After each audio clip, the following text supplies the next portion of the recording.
시청자 여러분 안녕하십니까? 키피플 이영현입니다.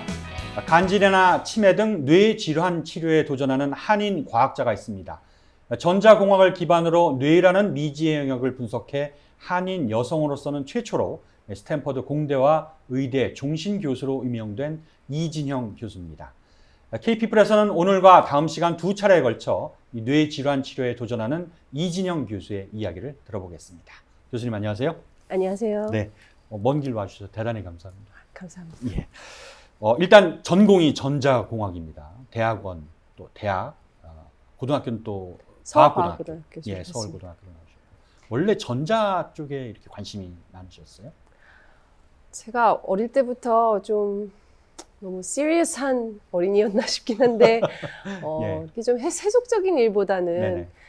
근본적으로 사회에 긍정적인 영향을 줄 수 있는 일을 뭘 할까 생각하다가 나는 과학자가 돼야 되겠다 생각을 했어요. 그래서 중학생 때 사실은 잘 모르는 상태에서 서울 과학고등학교라는 데가 있는데 과학고등학교에 진학해야겠다 하고 진학을 해서 사실은 그때부터 과학을 하기로 마음을 먹고 했었는데 전자공학이라는 그런 학문이 사실 고등학생이 잘 알지는 못했지만 뭔가 이렇게 IT 기술들이 막 발전해 나가는 시기이기도 했고 이렇게 시스템을 분석하고 이해하는 방법론이 굉장히 매력적이라고 생각이 돼서 전자공학과에 진학을 하게 됐습니다. 예, 어쨌든 적성에는 맞았네요.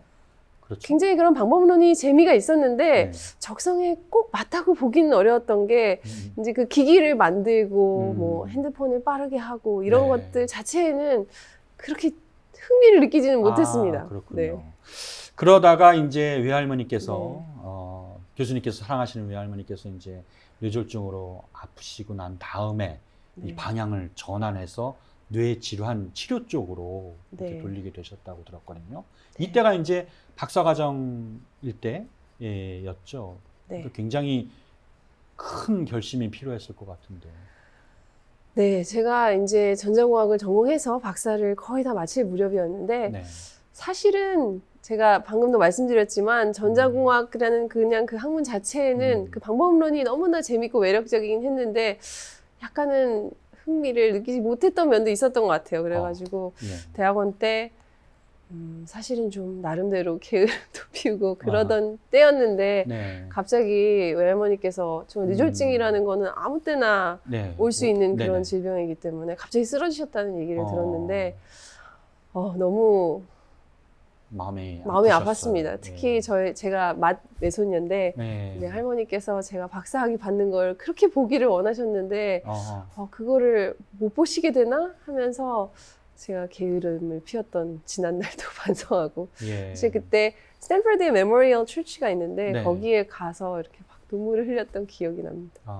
그런데 사실 우리가 알고 있는 뇌의 영역은 의학의 영역이잖아요. 그런데 이제 일반적이라면은 의학 쪽으로 다시 공부를 해서 이렇게 치료에 도전을 해보겠다라고 생각하셨을 텐데 전자공학을 바탕으로 해서 뇌를 치료하겠다라고 생각하신 게 그게 참 어떻게 보면은 신기한 것 같아요.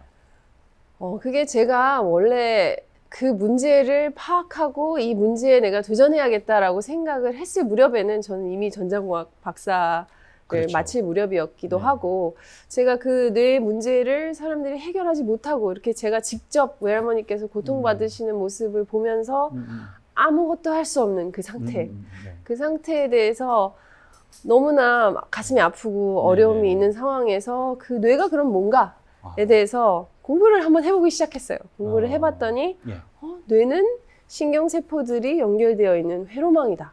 이런 걸 알게 되었거든요. 그럼 사실 전자공학에서 제가 계속 공부했던 것이 그런 회로를 설계하고 만들고 분석하는 그런 것들이었는데 아니 우리가 이렇게 복잡한 회로를 설계하고 이해하는데 우리가 다 있는 이 뇌에 대해서는 왜 아무것도 못하는 걸까? 라는 생각으로 그러면 내가 배우고 알고 있는 지식들이 도움이 될 수 있겠구나 라고 생각해서 뛰어든 것이었기 때문에 사실은 뭐 제가 그 문제를 먼저 생각하고 의대를 갈까 공대를 갈까 고민했던 것이 아니라 이미 공학도인 상태에서 이 문제를 바라봤을 때 제가 해결의 실마리를 제공할 수 있을 수도 있겠구나라는 상황에서 도전을 하게 되었습니다. 그때 생각은 가정, 혼자만의 생각이었을 수도 있잖아요. 네. 그럼 이제 그거를 이제 생각을 가지고 있다가 네. 결정을 하시고 실행에 옮기셨단 말이죠. 네. 그 시작이 굉장히 중요하셨을 텐데 네. 어떻게 시작을? 굉장히 어려웠습니다. 그냥 어렵다는 말로 지금 와서 표현을 하면 네. 그냥 좀 어려움이 조금 있었나 네네. 싶을 수도 있는데 네. 사실 굉장히 어려웠습니다. 제가 네. 이미 전자공학자로서 박사학위를 거의 다 마칠 무렵이었고 네. 또 이제 전자공학도로서 이제 UCLA 대학의 교수로 임용이 돼서 네. 이제 가기로 되어 있었는데 네. 그때 이제 분야를 바꾼다는 것이 네. 주변에 반대가 정말 많았습니다. 그렇죠. 저라도 반대했을 네. 것 같은데.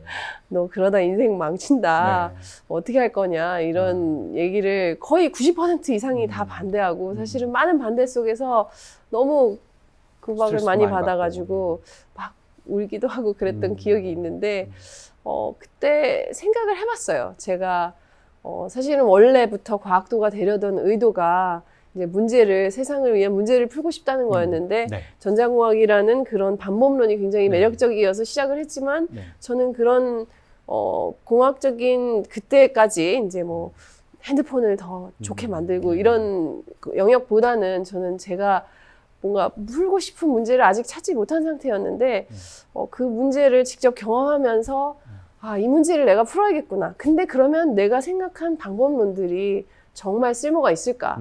제가 생각을 여러 번 해봤습니다. 많은 사람들이 반대도 있었지만 그 반대의 이유가 무엇인지 다 들어보고 해봤을 때 그냥 고집이 세서라기보다는 이거 하면 될 수도 있고 뭐 안 되면 내 인생은 내가 책임을 지니까 그냥 해봐야겠다라는 네. 생각으로 하게 됐습니다. 근데 사실 연구를 하자면 돈이 들어가잖아요. 그 물꼬를 틔워준 게 그 시스템. 그러니까 내가 이 연구를 하겠다. 네. 지원을 해서 그거를 승인받은. 그게 정말 굉장히 중요한 부분인데요. 네. 제가 한다고 했을 때 네. 누가 갑자기 제가 한다는데 그걸 돈을 하게 대주고. 해주겠어요. 네. 근데 그때 마침 미국 보건복지부에서 네. 새로운 펀딩 메커니즘을 만들었어요. 그래서 이게 사실은 제가 외국인으로서 이제 아직 교수도 아니고 외국인인 상태에서 예. 이제 일을 한다고 했을 때 지원을 해줄 수 있는 프로그램이 그때까지는 없었는데 네. 그때 막 새로 생겼어요. NIH Pathway to Independence Award라고 해서 이제 그러한 커리어의 트랜지션을 도와주고 하는 메커니즘이 생겼는데 그래서 제가 무작정 거기에 어플라이를 했습니다. 네. 제 아이디어를 가지고 이렇게 써서 보냈는데 저는 그게 되게 감동적이었어요. 누군가의 이야기를 저를 본 것도 아니고 그냥 제 아이디어를 듣고 그거를 가지고 심사해서 돈을 받았습니다. 그래서 그 연구비를 그때 지원받지 못했으면 아무리 제가 하고 교수님. 싶어도 할 수 없었을 텐데 그런 계기가 있었고 제가 나중에 이제 교수가 돼서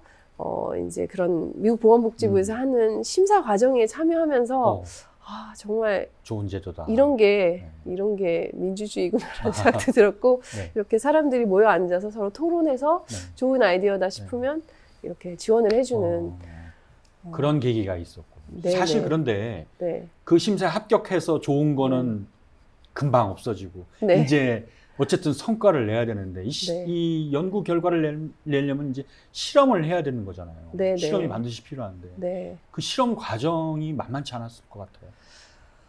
그럼요. 세상에 쉬운 일은 없었습니다. 근데 그렇죠. 네. 제가 그게 또 교수로 임용이 된 상태에서 제가 그 연구 그 제안서를 제출을 한 상태였는데 그 연구를 하려면 제가 스탠포드에 남아 있어야 되는 네. 상황이었어요. 그래서 교수로 임용된 거를 이제 딜레이를 하고 예. 그것도 사실 많은 사람들이 보기에는 예. 약간 제가 제정신인가라는 그런 거였는데 네. 저는 이걸 꼭 해봐야겠다라는 생각이 들어서 교수 가는 거를 연기하고 그 연구를 지속하겠다. 거의 제가 처음 해보는 실험을 네. 새벽 2시까지 매일 했어요. 매일 했는데 정말 너무 많은 변수가 있는 실험이었고 네. 처음 해보는 실험이었고 그래서 한 100번 했는데 다 안 되더라고요. 다 실패. 다 실패했어요. 근데 그거를 아무리 생각해도 돼야 되는데 안 되더라고요. 그래서 100번을 실패하고 나니까 사실 90% 이상이 반대하고 저를 응원해 주던 몇 안 되는 분들이 계셨는데 이제 그만해라. 이제는 접을 때가 됐다. 라고 말씀을 해주시기도 했어요. 네. 그 시간들이 굉장히 사실은 고통스러웠죠. 근데 그렇죠. 한 120번 하니까 됐습니다. 됐어요. 네. 그 실험 결과가 2010년 네네. 전 세계를 놀라게 했던 그 네이처 논문 맞죠? 네네. 네. 네, 맞습니다. 그 논문의 그 핵심, 그러니까 연구 결과를 좀 네. 알기 쉽게 설명해 주신다면 어떤? 네, 그 논문은 사실 많은 그때 관심을 받았는데 관심을 받았던 이유와 제가 하려던 목적과는 조금 달랐어요. 근데 그 관심을 받았던 이유는 그때까지 많이 사용이 되어오던 펑셔널 MRI라는 그런 뇌 활동을 측정하는 그런 기술이 있는데 네. 그 기술에서 측정하는 신호가 네. 신경세포와의 활동과 관계가 있다 없다라는 것이 논란이 많았습니다. 그랬는데 이제 몇십 년간 연구를 해왔는데 그 논란이 계속 문제가 되고 있었어요. 네네. 근데 제가 한 연구가 이거는 신경세포의 활동을 반영하는 것이 맞다라는 것을 예. 논란을 종식시킬 수 있는 네. 내용이었기 때문에 많은 아하. 사람들에게 관심을 받았는데 네. 사실 제가 목적했던 바는 네. 뇌 회로를 분석할 수 있는 도구를 제가 처음 개발한 그런 의미가 있었는데 이제 사람들은 그 논란의 종식에만 네, 초점을 논란의 맞춰가지고. 종식이 초점이 되어서 아. 많은 관심을 받았어요. 아. 그래서 제가 그때 관심을 받을 때 저는 저랑 같은 이유로 관심이 있는 줄 알았는데 그건 아니었다는 것을 알게 됐습니다. 그랬군요. 네. 뇌를 이해하는 단계가 있겠고 그리고 네. 뇌를 이제 뇌 질환, 네. 뇌 질환의 진단 네. 그리고 이제 그 뇌 질환의 치료 이렇게 이제 좀 단계가 좀 나눠진다면은 네. 일단 뇌라는 부분이 회로라는 것, 어떤 신경세포의 전기적인 어떤 그런 네. 상호 교류가 네. 있다는 것을 확인을 하셨다면 그럼 뇌 질환의 어떤 네. 이유에 대해서도 설명이 가능하다라는 이야기가 되나요? 네. 이게 굉장히 복잡한 네네네네. 개념이라서 네. 이제 설명하기가 쉽지는 않은데 뇌에 관해서는 사람들이 다 잠을 많이 자면 머리에 좋나요? 이런 정도의 생각을 하듯이 그렇죠. 뇌가 어떻게 동작하는지에 대해서 잘 모릅니다. 그렇죠. 이거는 일반인만 모르는 게 아니라 전문가도 잘 모릅니다. 그래서 뇌에 대한 이해, 네네. 뇌가 실제로 뇌는 지적 회로입니다. 그래서 네. 이 회로가 동작을 해서 네. 제가 말도 할 수 있고 네. 이렇게 손동작도 할 수 있고 네네네. 할 수 있는 건데 뇌가 어떻게 그런 기능들을 내는지에 대한 이해가 없습니다. 근데 그 이해가 없는 상태가 되니까 질환이 생겼을 때 네. 치매가 와서 기억이 안 좋다? 네. 그러면 이게 뭐가 잘못돼서 기억이 안 좋은가? 이런 것들을 알 수가 없기 때문에 이제 뇌에 대한 이해, 진단, 치료 방법이 모두 다 관계가 있는 어떻게 보면 같은 문제입니다. 사실은 뇌의 동작을 이해해서 어떤 부분이 잘못됐을 때 이런 질환이 나타난다는 것을 알면 진단도 무엇이 잘못됐는지를 정확하게 알아내는 것이 진단이 네. 될 수 있고 네. 그 진단이 되고 나면 그 진단된 것을 치료하는 방법을 찾는 건 그렇게 어려운 문제가 아닙니다. 근데 그거를 모르는 상태에 있기 때문에 어떻게 보면 이렇게 퍼즐이 있는데 네. 퍼즐의 어느 조각이 어디가 잘못됐는지를 모르는 상태에서 퍼즐 조각이 막 널려져 있는데 빨간색 조각이 많네? 그럼 우리 빨간색 말고 파란색이 좀 필요한 것 같은 파란색 조각을 좀 넣으면 되나? 그런 정도의 방법으로 지금까지는 해왔기 때문에 치료와 진단을 할 때도 이게 빨간색이 좀 더 많고 적을 때 이거를 그건가? 네. 질환인가? 라고 했기 때문에 지금까지는 많은 것이 다른 문제처럼 보였지만 사실은 이해와 진단과 치료는 다 같은 문제라고 볼 수 있습니다. 그러니까 쉽게 말하면 이제 무릎이 아프다. 네. 그러면 이제 엑스레이나 뭐 MRI를 네. 찍어보면 연골이 잘못했다. 그러면 연골을 치료하면 그렇죠. 되는데 네. 지금 무릎이 아픈 것만 알고 네. 도대체 이게 왜 아픈 거지? 왜 아픈지. 치료를 어떻게 하는 건지를 몰랐는데 그 네. 가능성, 그러니까 네. 치료 방법을 찾을 수 있는 그 쇼컷, 그러니까 지름길을 네. 찾아내는 거라고. 그렇죠. 연골이 잘못됐다는 정도까지 알아내면 그 연골을 대체하거나 네. 연골을 좋게 할 수 있는데 그냥 무릎이 아프고 왜 아픈지 잘 모르는 음. 상태에서는 뭐 얼음찜질도 해보고 뭐 했는데 이제 치료 방법은 얼음찜질이거나 아니면 뭐 그냥 좀 쉬거나 뭐. 진단은 앉아서 네. 무릎이 언제부터 아프셨어요? 네. 이렇게 물어보는 정도가 될 텐데 네. 그런 상태에 있습니다. 지금 현재 뇌질환은. 네. 그러면은 교수님께서 이제 뇌를 전자공학적으로 이제 이해가 됐으면은 네. 그럼 치료와 네. 진단과 치료도 이제 일맥상통한다 그러면 그럼 네. 치료까지 좀 나아간다면은 네. 치료는 그러면 어떤 방법으로 이제 설명을 할 수가 있는 거예요? 아주 좋은 질문이신데요. 네. 이게 진단을 해서 네. 어디가 잘못됐다, 네. 연골이 잘못됐다 네. 이런 거를 알게 되면 네. 그 연골을 치료하는 방법은 네. 무슨 연골에 좋은 영양제를 먹는 것일 수도 있고 적절한 운동을 하는 네. 것일 수도 있고 네. 뭐 약물을 투여해서 네. 주사를 하는 것일 수도 네. 있고 방법이 다양합니다. 네. 네. 지금 현재 사용되고 있는 많은 시도되는 그런 방법들을 음. 체계화해서 필요한 것에 맞게 예. 적절하게 아하. 시스템을 만들어 나갈 수 있게 되는 거죠. 아, 네. 그렇군요. 그러면 이제 또 하나 궁금한 게 사실 뇌 질환이라는 거를 네. 이제 MRI를 반드시 찍어보는데 네. 이제 치매라든지 네. 또는 이제 알츠하이머 같은 네. 환자들의 뇌를 보면 이렇게 손상된 게 물리적으로 보여요. 네. 그렇게 따지면은 이제 치료를 한다는 거는 사실상 이게 원상복구를 한다는 의미이기도 하겠는데 네. 사실 물리적으로 손상된 거를 원상복구 네. 시킨다는 게 잘 이해가 안 가거든요. 굉장히 어려운 질문 해주셨는데요. 네. 이제 뇌 MRI를 찍는 걸 말씀해 주셨는데, 네. MRI는 사진 같은 겁니다. 사진. 네. 뇌 안에 있는 네. 구조를 보는 그런 사진이기 때문에 네. 사실은 예를 들어서 치매가 있다 없다를 MRI로 알 수가 없습니다. 아, 그래요. 이제 아주 질환이 많이 진행되어서 네. MRI로 예를 들어서 볼 수 있는 것은 아, 무엇이 잘못됐는지를 기능의 잘못과 저하를 이해할 수 있는 게 아니라 네. 그러한 문제들로 인해서 축적돼서 뇌가 망가져서 줄어들고 그 그런 오랜 부분들, 시간이 지난 오랜 시간이 지난 후에 많은 것들이 망가져서 잘못된 것들을 볼 수 있는 거예요. 네. 그렇기 때문에 지금 현재는 이제 뭐 치매, 파킨슨 뭐 네. 이런 여러 뇌 질환들을 그냥 사진 찍으면 너 이 질환이구나 하고 알 수 있는 상태가 아니에요. 네. 저희가 하는 연구의 핵심이 그걸 알 수 있게 해드리는 겁니다. 그래서 이제 그 질환을 보고 사실 질환이라는 것 자체가 뇌 질환은 기능이 떨어지는 겁니다. 그렇죠. 제가 뇌가 아무리 실제로 얘 중에 뭐 알츠하이머, 치매 같은 네. 경우에는 뇌 안에 이렇게 ABA라는 이런 단백질 덩어리가 네. 쌓이는데 그것들이 많이 쌓여도 아무렇지도 않은 사람도 있습니다.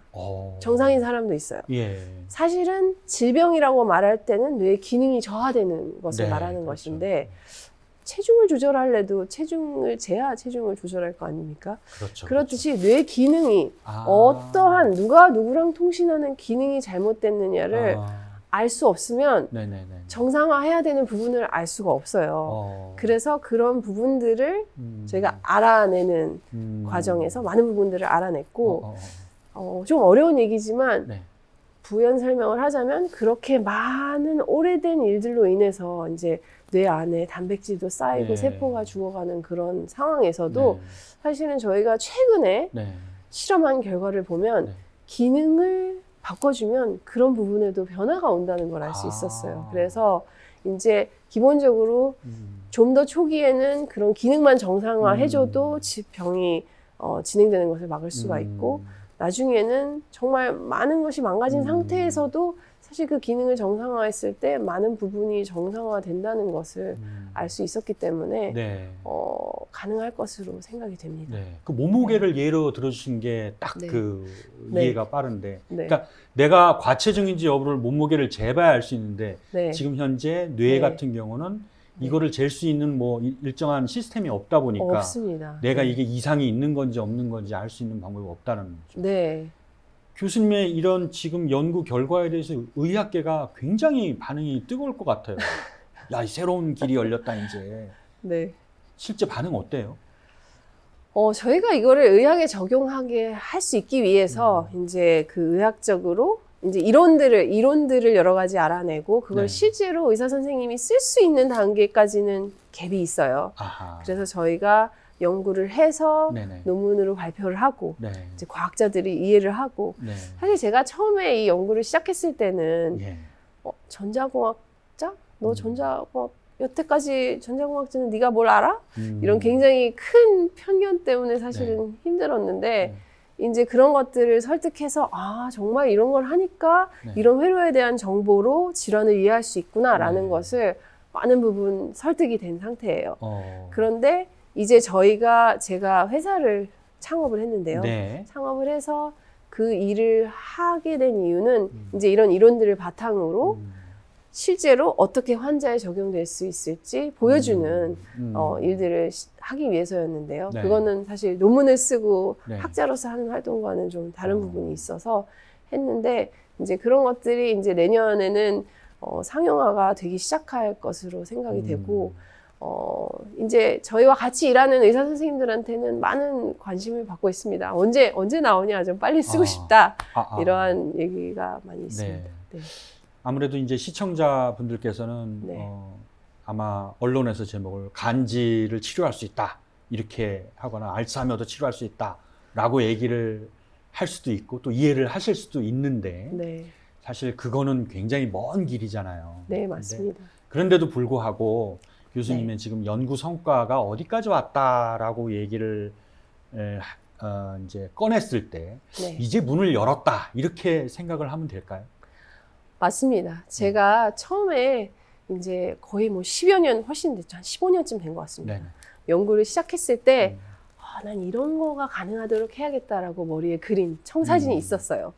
근데 그런 부분들이 지금까지 오는 데 있어서는 제 혼자 머릿속에 있는 상태에서 저를 좀 믿어주십시오. 연구 좀 지원해 주세요. 그래서 계속해서 사실은 굉장히 힘든 과정으로 왔는데 그런 밑그림이 되는구나라는 걸 완성한 상태에 있어요. 그리고 어떻게 보면 이렇게 퍼즐을 맞추는 데 있어서 퍼즐의 틀을 잡고 그것들이 다 맞춰질 수 있다라는 것을 이제 확인한 상태에 있기 때문에 앞으로는 훨씬 더 빠르게 발전이 될 거라고 생각합니다. 네. 근데 이제 뇌 질환이라고 한다면 굉장히 종류가 많더라고요. 네, 많고. 맞습니다. 또 기사를 보니까 뇌 질환자가 과거에 비해서 굉장히 많이 늘어난 걸로 나타나고 있거든요. 맞습니다. 근데 실제 그런 것부터 따진다면 이걸 전부 다 한꺼번에 다 이렇게 할 수 있는 건지 아니면 그렇진 않죠. 네. 어떤 특정 질병에서부터 먼저 네. 시작을 하게 되는 건지 그런 것도 사실 궁금해요. 네, 저희가 처음 타겟으로 잡은 거는 이제 간질인데 그건 여러 가지 이유가 있었습니다. 네. 하지만 같은 프레임워크를 가지고 있습니다. 그래서 이제 뇌를 회로로 이해해서 그 회로에 관한 회로를 이용해서 진단과 치료 방법을 바꾸는 것인데 그거를 적용할 수 있는 예를 하나씩 만들어 나가고 있는데 그 연구를 통해서 이제 각각의 질환에 해당하는 회로를 저희가 많은 부분 이미 이해하게 되었고 그것들을 이제 하나씩 어떻게 보면 이제 아이폰이 완성된 그런 정도의 단계라고 보시면 될 것 같습니다. 이제 앱만 이제 거기에 개발해서 앱을 하나씩 계속 올릴 수 있는 네네. 그런 형태의 기술을 완성해 놓은 단계라고 보시면 될 것 같습니다. 근데 지금 말씀하신 이제 간질부터라고 하는데 왜 간질부터 얘기하는지 간질이라는 게 쉬운 병이라서 그런 건지 아니면 간질이 제일 접근하기가 좋아서 그렇고 지금까지 연구 결과가 많아서 그런 건지 그런 것도 또 궁금하거든요. 간질은 사실 제가 연구를 처음부터 간질 연구를 하려고 시도한 적이 처음에는 없었어요. 그랬는데 다른 질병을 이렇게 연구를 계속 하다 보니까 자꾸 간질이 발생해요. 다른 질병에서. 사실 간질은 하나의 질병이라기보다도 여러 가지 방법으로 뇌가 망가졌을 때 생기는 그러한 질병입니다. 그중에서도 가장 중요하게는 치매가 있는 경우에 간질이 발생할 확률이 훨씬 더 올라갑니다. 여러 가지 이제 그 간질조차도 진단 자체도 굉장히 어렵기 때문에 그 치매 환자가 얼마나 간질을 가지고 있는지는 정확하게 보도되어 있진 않아요. 그런데 한 뭐 6배 이 정도 증가하는 것 같다. 치매 환자가 간질이 생길 확률이 그러한 얘기가 있는데요. 이렇게 간질 환자는 간질 환자로 분류되어 있는 환자 숫자도 엄청나게 많습니다.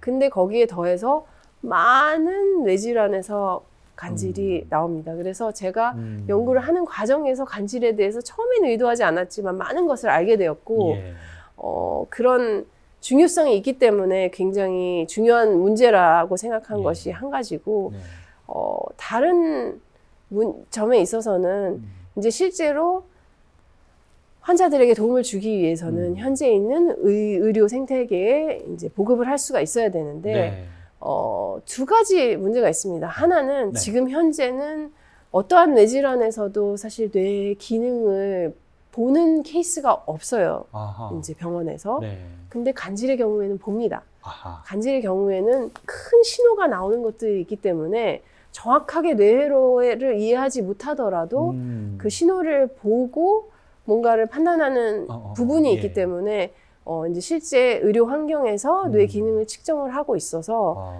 이제 저희 기술을 의사 적용할 선생님께 전달드리기가 훨씬 더 용이하겠다라는 아하. 부분이 하나가 있었고 다른 부분은 이제 치매 같은 경우에는 아직 네. 치료제가 아무것도 없는데 그렇죠. 치료제가 효과가 있는지 없는지 저희가 판단하고 이런 기술적 능력이 있는데 그런 기술을 보여줄 수가 없는 상태에 있는 거예요. 많은 것을 다 하지 않으면. 네. 그렇지만 간질의 경우에는 치료 방법들이 몇 가지가 있는데 네. 이제 그런 방법들을 가지고 네. 저희의 기술의 효용성을 보여줄 수 있다는 점에서 네. 시작하기에 가장 적합한 질병이라고 생각을 해서 시작을 했지만 네. 사실 저희가 지금 하고자 하는 일에는 간질은 아주 첫 번째 단추에 해당하고 아하. 이제 치매, 파킨슨, 또 자폐증 이런 부분들에 있어서 아하. 저희가 많은 이제 연구 성과를 가지고 있습니다. 네. 그러면은 사실 이제 사람들은 그걸 제일 궁금해요. 그럼 당장 언제부터 이거 좀 도움받을 수 있느냐라는 네. 건데 지금 이제 간질을 언급하셨는데 그러면은 알츠하이머라든지 그다음에 네. 뭐 지금 말씀하신 자폐증이나 이런 거는 네. 어떻게 진행되고 있는지 어느 수준까지 좀 와 있는 건지 네. 간질을 해결해야지 이거를 해결할 수가 있는 건지 병행할 수가 있는 건지 네. 그것도 궁금하거든요. 네, 제가 처음으로 연구를 시작했을 때 정말 시작한 지 1, 2년 안 됐을 때도 다 물어보셨어요. 언제 이게 쓸모가 있는 거냐. 근데 뭐 많은 단계와 네. 그런 것들이 있었고 네. 사실은 일을 수행하는 데 있어서 뭐 네. 여러 가지 어려움이 있죠. 뭐 설득을 하고 필요한 연구비를 받고 필요한 자금을 확보하고 사실은 그런 것들이 굉장히 그 실제적으로 많은 제약 조건이 됐습니다. 그래서 굉장히 오랜 시간이 걸렸는데 이제는 많은 기술이 완성이 돼서 내년에 저희가 이제 간질과 관련된 첫 번째 이제 아이폰 간질 앱이 있는 아이폰이 네. 내년부터 네. 쓰일 수 있게 될 것으로 지금 예상하고 있습니다. 그래서 이제 그것이 되면 지금까지 아이폰을 만드는 데는 정말 많은 시간이 들었지만 거기에 저희가 이미 발견해서 알고 있는 새로운 기술들을 앱으로 탑재하는 거는 훨씬 더 빠르게 진행될 것으로 생각이 됩니다. 그러면은 이제 네. 교수님의 연구 성과 이렇게 조금씩 네. 조금씩 진전을 보이면서 나오고 있는데 네.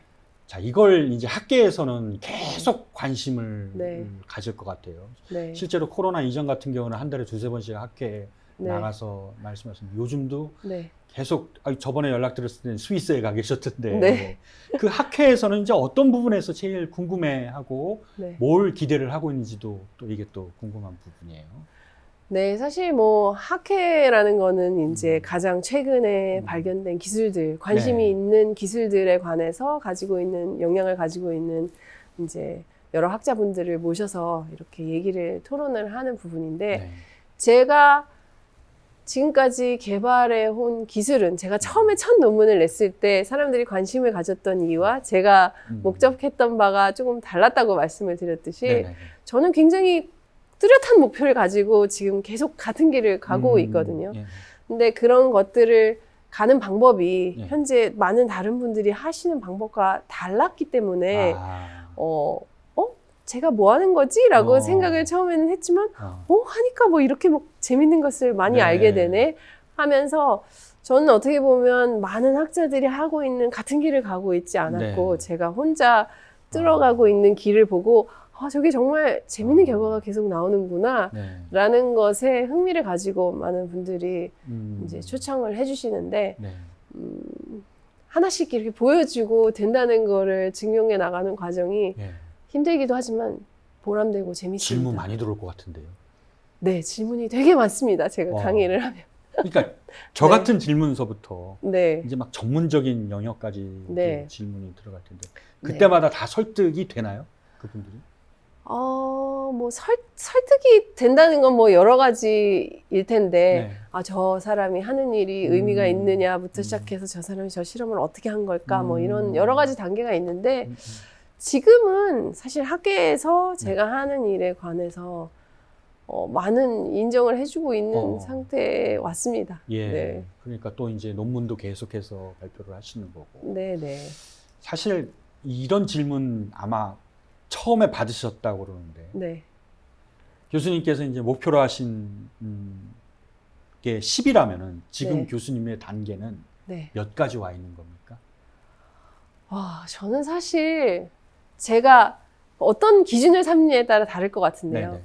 제가 스스로 목표에서 달성해야 되는 마일스톤으로 보면 한 5 이상은 왔다고 볼 수 있습니다. 예, 예. 볼 수 있는데 실제로 그것이 제가 환자들을 도와주고 싶은 결과로 보여지는 단계를 봤을 때는 네. 1도 안 온 상태입니다. 그래서 그 많은 제가 기대하는 바는 많은 역경들을 헤쳐나가서 청사진의 밑그림이 다 그려졌기 때문에 밑그림이 그려진 상태에서는 더 앞으로 나아가는 길이 빠르고 뭐 0에서 지금 1까지 오는데 10여 네. 년이 걸렸다면 네. 1에서 10까지 가는 데는 더 걸릴 수도. 그렇게 생각하진 않습니다. 네. 오히려 더 적게 걸릴 것으로 오. 생각을 해요. 오, 왜냐면 이 밑그림을 그리는 과정에서의 설득과 여기서 결과를 보여주면서 이루는 과정은 훨씬 더 수월할 것으로 생각을 합니다. 기대를 하고 있다고 보시면 될 것 같습니다. 알겠습니다. 네. 벌써 이렇게 시간인데 일단 네. 교수님 말씀 여기까지 듣고 다음 시간에 또 이어서 또 진행해 보도록 하겠습니다. 네, 감사합니다. 자, 이진영 교수의 뇌질환 치료 도전기 2편은 다음 주 K-피플 시간에 이어집니다. 시청해주신 여러분 고맙습니다.